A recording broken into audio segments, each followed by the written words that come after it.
भक्त की तपस्या तब पूरी होती है जब भक्त भगवान की ली गई परीक्षा में उत्तीर्ण होता है।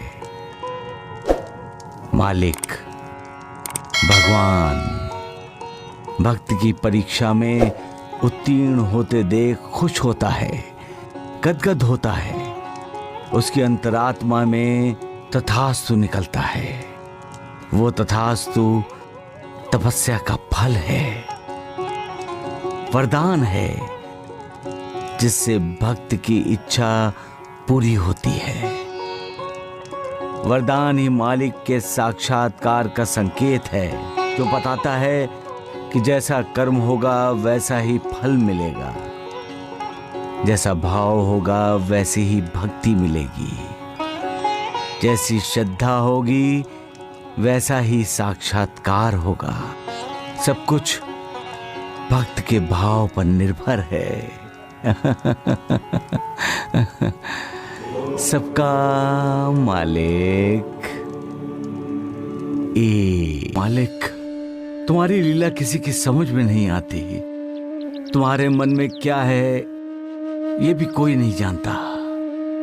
तुम क्या चाहते हो इसका भी कोई अंदाजा नहीं लगा सकता।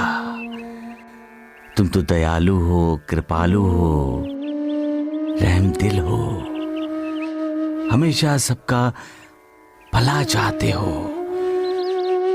तुम्हारी कृपा से ही बंजर जमीन में फसल उगाती है। तुम्हारी दुआ से ही रूखी सूखी जिंदगी में बहार आती है। तुम किसी को निराश नहीं करते। जो कोई तुम्हें सच्चे दिल से याद करता है तुम उसके साथ होते हो। जो सच्चे दिल से तुम्हारी शरण में आता है तुम उसका उद्धार करते हो। जो भी कोई तुम पर विश्वास करता है तुम उसके विश्वास पर खरे उतरते हो। फिर कोई कैसे तुम पर अविश्वास दिखा सकता है?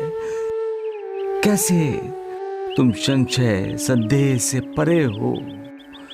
फिर कोई तुम पर शक कैसे कर सकता है? तुम तो अटल विश्वास के अटल प्रतीक हो।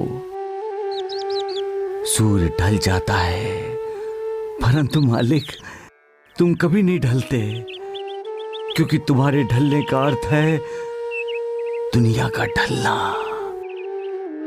यानी दुनिया का मिट जाना।